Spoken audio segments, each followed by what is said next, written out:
Alright, so let's talk about Sky High. Remember the mid-2000s era when Disney was pumping out movies about kids doing any and everything? Well, Sky High was in the middle of that time period and the movie dropped back in 2005. But is it actually a good movie? Was the question I was asking myself before I went to go watch it again. But anyway, we start off with our main character, Will Stronghold, pretty much a normal guy, except his dad is basically like Superman and his mom is Wonder Woman, but without the invisible jet. But these two are known as the Commander and Jetstream, and everyone expects Will to be a complete specimen because how powerful his parents are. But it turns out Will has not developed any powers at this point, but it is kind of embarrassing when your dad is literally out here one-tapping giant robots. I'm on it. Release! Launch!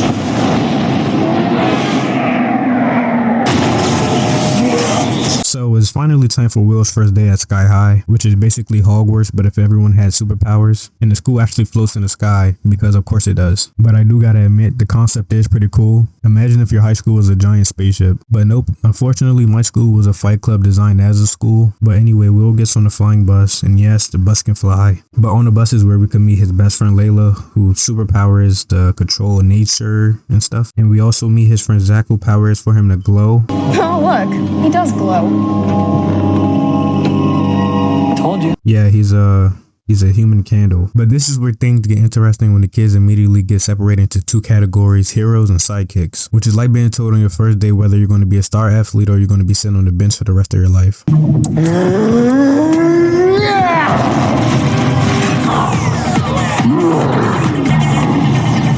Carp. Big Larry. Hero. Hey, sir. Say, that's pretty impressive for a popsicle sidekick. But Will is trying to keep a low profile, but he ends up with the sidekick still because, you know, he still doesn't have powers. Carp. I get it. You're a flyer, just like your mom. Why don't you say so? Kid, come on, quit messing around. I haven't got all day. What's your power? I don't have one.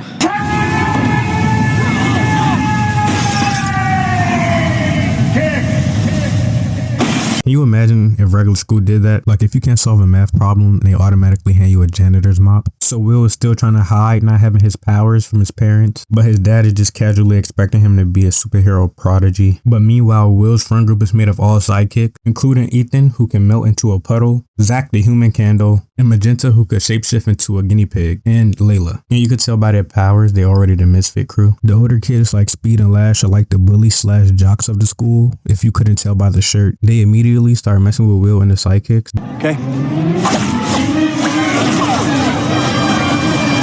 Your attention, please. I'm Lash. This is Speed, and as representatives of the Sky High Welcoming Committee, We'd be happy to collect that $15 new student fee. But Will finally discovers his powers.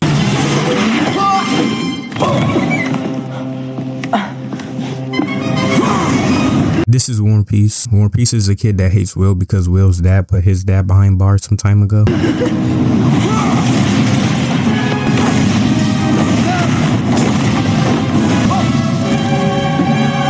Where's your sidekick, sidekick? Right here. Yeah.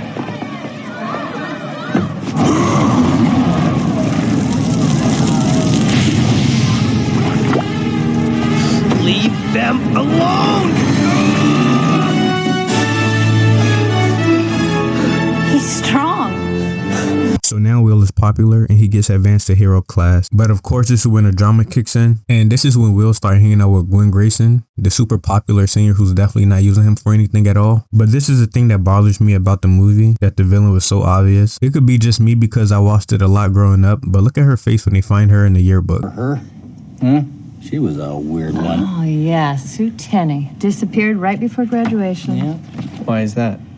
No one ever really knew. Some say she was recruiting villains at the school. Others say she was smoking in the... But as they hang out more, we learn that Layla has feelings for Will and been his friend for a majority of his life and hasn't said a word to him about it. But in the plot twist no one's seen coming, let's get into Gwen's backstory. So back in the day when Will's parents fought a villain named Royal Pain, well, Royal Pain's plans were to turn everyone into babies, but got defeated and went off the grid. But in the plot twist, Gwen is Royal Pain, and it's revealed that Royal Pain was a girl all along. Royal Payne is a girl. Yes, I'm a girl, you idiot. So after her defeat, she used her own device on herself and turned herself into a baby and grew up all over again, which is weird because she did kiss Will and he was supposed to be 14, which means she's literally twice his age. So as Will starts getting closer with Gwen, she starts planning her revenge. She wants to steal back the weapon that she built named the pacifier that Will's dad keep as a trophy. And is this Royal Payne's pacifier? And this is my proudest possession. But she does end up stealing the weapon back at a party that she threw at his house because he ended up taking her to the secret sanctum, which was the only rule was not to take anyone there, and you know he had to break it. Oh, well, one thing. Of course, you must never, ever bring anyone into the secret sanctum. That's why it's called the secret sanctum. I would never. But you know her master plan is to turn everyone into babies at homecoming because you know villain plans don't have to make sense. But now at the climax, the movie has Will and his friends teaming up to stop her and the rest of the villains. But they end up saving the day because you know teamwork make the dream work or whatever.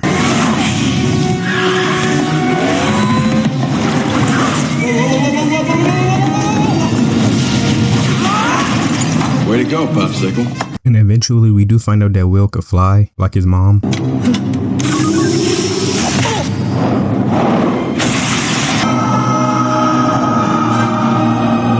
There goes your last chance of stopping me. We'll see about that. Surprise? So am I. You're flying? That's impossible! And we also get to see Layla use her plant powers fully.